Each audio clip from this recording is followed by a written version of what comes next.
എല്ലാവർക്കും നമസ്കാരം. ഡ്രൈവ് വിത്ത് പെട്രോൾ ഹെഡിൻ്റെ ഏറ്റവും പുതിയ വീഡിയോയിലോട്ട് സ്വാഗതം. ഇന്ന് നമ്മുടെ ഇരിക്കുന്നത് ഏറ്റവും പുതിയ മോഡലായ ക്ലാസിക് 350 ആണ്.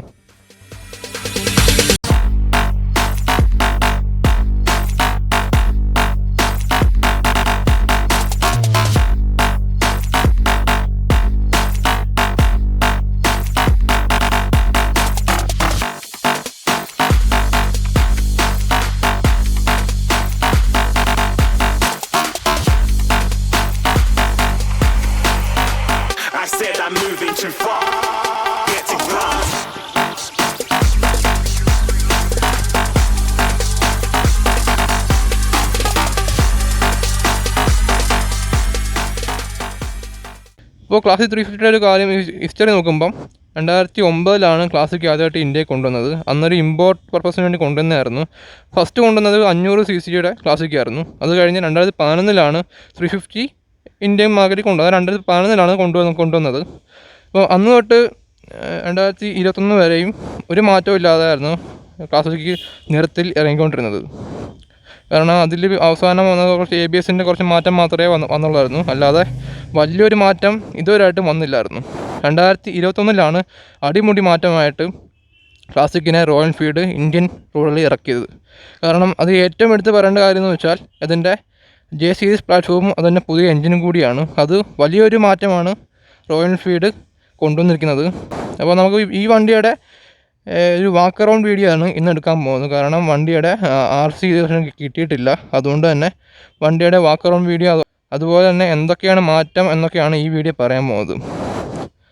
ആദ്യം തന്നെ എടുത്ത് പറയുമ്പം ഫ്രണ്ടിലെ ഈ ഒരു ഹെഡ് ലാമ്പിൻ്റെ ക്യാപ്പ് അതുപോലെ തന്നെ അതിൻ്റെ സ്ക്രൂസ് എല്ലാം മൊത്തത്തിൽ മാറ്റം വന്നപ്പോൾ ഉണ്ട്. കാരണം ഇവിടുത്തെ ഹൈറ്റ് അഡ്ജസ്റ്റ് ചെയ്യുന്ന സ്ക്രൂസിൻ്റെ എല്ലാം പഴയതിൽ നിന്ന് നല്ലൊരു മാറ്റമാണ് കൊണ്ടുവന്നിരിക്കുന്നത്. ഹെഡ് ലാമ്പിൻ്റെ കാര്യം പറയുമ്പം ഹെഡ് ലാമ്പ് ഇപ്പോൾ വരുന്നത് ഒരു ക്ലിയർ ലെൻസോട് കൂടിയാണ്. പഴയതിനെക്കാട്ടും കുറച്ചും കൂടെ മാറ്റമാണ് ഇതിൽ വന്നിരിക്കുന്നത്. ഈ ഒരു ടെലിസ്കോപ്പിക് സസ്പെൻഷൻ്റെ വീതി കൂടിയിട്ടുണ്ട്. പിന്നെ താഴോട്ട് വരുമ്പം ഈ ഒരു ഡിസ്ക് പാഡ് നേരത്തെ ലെഫ്റ്റ് സൈഡ് ചെയ്യുന്ന ഡിസ്ക് പാഡ് ഇപ്പോൾ റൈറ്റ് സൈഡിലോട്ട് മാറ്റിയിട്ടുണ്ട്. അത് മാത്രമല്ല ആ ഒരു ഡിസ്ക് പാഡിന് 300 mm ആയിട്ട് ആ ഡിസ്ക് പാഡ് കൂട്ടിയിട്ടുണ്ട്. പിന്നെ സൈഡിലോട്ട് വരുമ്പം ബാക്കിൽ നോക്കി പറയാം. ബാക്കിലെ കാര്യം പറയുമ്പം ബാക്കിലും ഞാൻ നേരത്തെ പറഞ്ഞ പോലെ തന്നെ ഈ ഒരു ഡിസ്ക് ലെഫ്റ്റ് സൈഡിൽ നിന്ന് ഡിസ്ക് ഇപ്പോൾ റൈറ്റ് സൈഡിൽ കൊണ്ടുവന്നപ്പോൾ ഉണ്ട്. അത് 270 mm ഡിസ്ക്കാണ്. അത് മാത്രമല്ല ഈ ഒരു ചൈനീസ് പ്രോക്കറ്റും നേരത്തെ ക്ലാസിക്കിനകത്ത് റൈറ്റ് സൈഡിൽ ഇരുന്ന ചൈനീസ് പ്രോക്കറ്റുമാണ്. അതുവരെ ലെഫ്റ്റ് സൈഡിൽ കൊണ്ടുവന്നപ്പോൾ ഉണ്ട്. അതൊക്കെ ഒരു പുതിയ മാറ്റമായിട്ട് പറയേണ്ടി വരും. പിന്നെ ഈ ഒരു സൈഡിലോട്ട് നോക്കുമ്പം ഇതിൻ്റെ ഈ എൻജിൻ്റെ സ്ക്രൂസ് എല്ലാം നേരത്തെ സ്ക്രൂസ് ആയിരുന്നു. ഇതിപ്പോൾ എല്ലാം അലങ്കിയാക്കിയിട്ടുണ്ട്. സ്ക്രൂസും നട്ടും ബോൾട്ടുമായിട്ട് കൊണ്ടുവന്നായിരുന്നു ഇതെല്ലാം. അപ്പോൾ ഇവിടെ നോക്കി നമുക്ക് അറിയാൻ പറ്റും ഇതെല്ലാം ഇപ്പം അലങ്കിയാക്കിയിട്ടുണ്ട്. അതൊക്കെ നല്ലൊരു മാറ്റമാണ്. അതുമാത്രമല്ല ഈ ഒരു പാർട്ട് നേരത്തെ ക്രോമിയം ഫിനിഷൊക്കെ ഉണ്ടായിരുന്നു പഴയ ക്ലാസിക്കിന്. അപ്പോൾ ഇതിന് ആ ഒരു മോഡലിന് ക്രോം ഫിനിഷ് വരുന്നത് ടോപ്പ് ട്രിമ്മായ ക്രോം എഡിഷൻ മാത്രമേ ഉള്ളൂ ഇവിടെയൊക്കെ ക്രോം വരുന്നത്. പിന്നെ ടാങ്കിൻ്റെ കാര്യം പറയുമ്പം 13.5 ലിറ്ററാണ് കപ്പാസിറ്റി വന്നിരുന്നത്. ഇപ്പോൾ അത് 13 ലിറ്റർ ആക്കിയിട്ടുണ്ട്. അതുമാത്രമല്ല 4 ലിറ്ററാണ് ഇതിൻ്റെ റിസർവ് ടാങ്കിൻ്റെ കപ്പാസിറ്റി. പിന്നെ സൈഡിലോട്ട് നോക്കുമ്പം ഈ ഒരു ബോക്സ് നേരത്തെ ഫുൾ മെറ്റലായിരുന്നു. ഇപ്പം ഈ ഒരു പാർട്ടെല്ലാം പ്ലാസ്റ്റിക് ആക്കി. അതുകൊണ്ട് തന്നെ മെറ്റലിൻ്റെ ഒരു സാന്നിധ്യം കുറയ്ക്കാൻ പറ്റിയിട്ടുണ്ട്. അതും ഫുള്ളി കവേർഡായിട്ടാണ് കൊണ്ടുവന്നേക്കുന്നത്. വയേഴ്സ് എല്ലാം നേരത്തെ ഓപ്പണായ രീതിയായിരുന്നു പഴയ ക്ലാസ്സിന് ഉണ്ടായിരുന്നത്. അതല്ല ഇപ്പം റോയൽ എൻഫീൽഡ് മാറ്റി എല്ലാം ഫുള്ളി കവേർഡാക്കിയിട്ടുണ്ട്. പിന്നെ ഇതിൻ്റെ പ്രധാനപ്പെട്ട മാറ്റം എന്ന് വെച്ചാൽ ഈ ഒരു J സീരീസിൻ്റെ ചേസിസ് കൊടുത്തപ്പോൾ ഉണ്ട്. അതുമാത്രമല്ല മെറ്റീരിയലിനകത്ത് ഇരുന്ന സെയിം എഞ്ചിനും പ്ലാറ്റ്ഫോമാണ് ക്ലാസിക്കിന് വന്നേക്കുന്നത്. അതുകൊണ്ടുള്ള മാറ്റം എന്ന് വെച്ചാൽ സ്ട്രേറ്റ് റോഡിൽ ക്രൂസ് ചെയ്യാൻ സ്റ്റെബിലിറ്റി കൂടും. അതുമാത്രമല്ല ട്രാഫിക്കിനകത്തൊക്കെ നമുക്ക് ഫ്ലിക്കർ ചെയ്യാൻ അല്ലെങ്കിൽ വണ്ടി കൊണ്ടു നടക്കാൻ കുറച്ചും കൂടെ സ്റ്റെബിലിറ്റി കിട്ടുന്ന ഒരു ഓപ്ഷനാണ്. ഈ ഒരു വണ്ടിക്ക് അത് കിക്കറില്ല. കാരണം ഈ ഓപ്ഷൻ കിക്കറില്ലാത്തൊരു എഞ്ചിനാണ് റോയൽ എൻഫീൽഡ് കൊണ്ടുവന്നേക്കുന്നത്. പിന്നെ ക്ലസ്റ്റർ എന്ന് നോക്കുമ്പം ക്ലസ്റ്റർ ഒരു ഡിജിറ്റൽ പ്ലസ് അനലോഗ് ക്ലസ്റ്ററാണ് കൊണ്ടുവന്നേക്കുന്നത്. അതിനകത്ത് കാണിക്കുന്നത് പെട്രോളിൻ്റെ ഓപ്ഷൻ കാണിച്ചപ്പോൾ ഉണ്ട്. Battery, ABS, fuel indication, neutral indicators, പിന്നെ ട്രിപ്പ് ഓപ്ഷനൊക്കെ ഉണ്ട്. ട്രിപ്പ് ഓപ്ഷൻ്റെ കാര്യം പറയുമ്പം ട്രിപ്പിൻ്റെ നമ്മൾ ഈ ക്ലസ്റ്ററിനകത്ത് ഓപ്ഷൻ മാറ്റുന്ന ഈ ബട്ടൺ ഇവിടെ കൊണ്ടുവന്നിരിക്കുന്നത് അത് വലിയൊരു ഉപകാരപ്പെട്ട കാര്യമാണ്. കാരണം മെറ്റീരിയലിനകത്ത് നമ്മൾ നോക്കുമ്പോഴും അതിന് സെയിം ഒരു ഓപ്ഷനാണ് ഇവിടെ കൊടുത്തിരിക്കുന്നത്. മറ്റു വണ്ടികളൊന്നും കാണുന്നതുകൊണ്ടല്ല, മറ്റു വണ്ടികളെല്ലാം ഫ്രണ്ടിൽ തന്നെ ആ ഒരു ക്ലസ്റ്ററിനകത്ത് തന്നെ ആയിരുന്നു ഈ ഒരു ഓപ്ഷൻ കൊടുത്തിരുന്നത്. ഇപ്പോൾ റൈഡറിന് കംഫർട്ട് ആവാൻ വേണ്ടി തന്നെ ഈ ഒരു ഓപ്ഷൻ ഈ ലെഫ്റ്റ് ഹാൻഡിൻ്റെ സൈഡിൽ തന്നെ കൊടുത്തേപ്പുണ്ട്.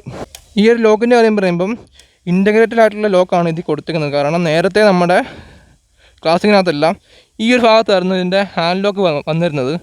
അതുകൊണ്ട് തന്നെ ഈ ഒരു മോഡലിനകത്ത് വരുമ്പം അത് സെയിം ഇൻ്റഗ്രേറ്റഡ് ആയിട്ട് ഈ ഒരു മോഡൽ കൊടുത്തേപ്പുണ്ട്. അത് വലിയൊരു മാറ്റമാണ്. കാരണം പഴയ ഒരു ഉപകാരപ്പെട്ടൊരു മാറ്റമാണ്. കാരണം നേരത്തെ എല്ലാം ഇവിടെ ആയതുകൊണ്ട് തന്നെ ഓടിക്കുന്നവർക്ക് വലിയ ബുദ്ധിമുട്ടായിരുന്നു ലോക്ക് ചെയ്യാൻ വേണ്ടി. ഇതിപ്പം ഇവിടെ കൊണ്ടുവന്നതുകൊണ്ട് തന്നെ വലിയൊരു മാറ്റമാണ് കൊണ്ടുവന്നിരിക്കുന്നത്.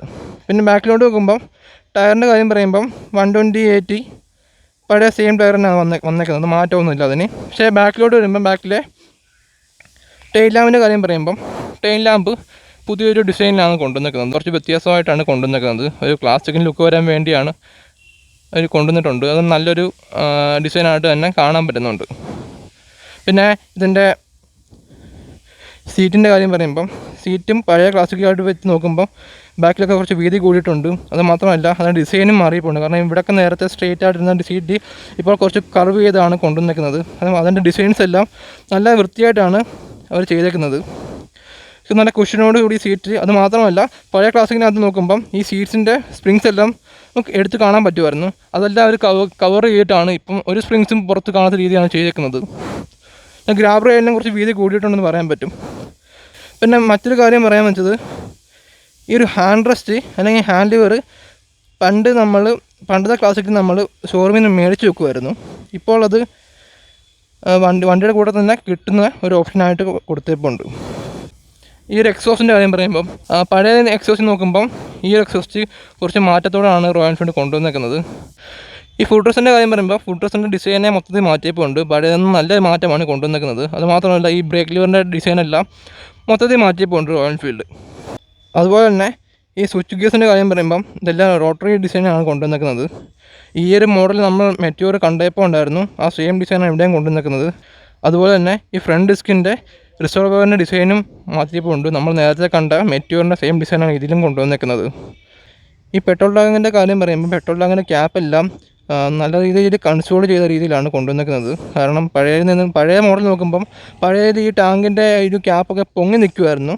അപ്പോൾ അതൊക്കെ മാറ്റി മാക്സിമം ഫിനിഷിങ്ങോട് കൂടിയാണ് ഈ വണ്ടി കൊണ്ടുവന്നിരിക്കുന്നത്. പിന്നെ ഇതിൻ്റെ ടയർസിൻ്റെ കാര്യം പറയുമ്പോൾ സ്പോക്ക് വീലിന് ടയർസ് വിത്ത് ട്യൂബാണ് വരുന്നത്. അലോയിലുള്ള വണ്ടിക്ക് മാത്രമേ ഉള്ളൂ ട്യൂബ്ലെസ് വരുന്നത്. പിന്നീട് ഈ ഒരു ഗിയർ ലിവറിൻ്റെ കാര്യം പറയുമ്പം പഴയ നല്ല മാറ്റം വന്നപ്പോൾ ഉണ്ട്. നമ്മൾ മെറ്റീരിയൽ കണ്ടുകൂടെ തന്നെ ആ ഡിസൈനിലാണ് ഇവിടെയും കൊണ്ടുവന്നിരിക്കുന്നത്. അപ്പോൾ ഇതിൻ്റെ ക്രോം എഡിഷനൊക്കെ വരുന്ന ലോഗോ എന്ന് വെച്ചാൽ നമ്മുടെ ഇൻ്റർസെപ്റ്റിനകത്ത് കാണുന്ന രീതിയിലുള്ള ആ ലോഗോസാണ് ക്രോം എഡിഷൻ മാത്രം കാണാൻ കഴിയുന്നത്. ഞാൻ പിന്നെ വണ്ടി ഒന്ന് ഓൺ ചെയ്ത് വണ്ടിയുടെ റിഫൈൻമെൻറ്റ് എത്രമാത്രം ഉണ്ടെന്ന് കാണിച്ചു തരാമെന്ന്.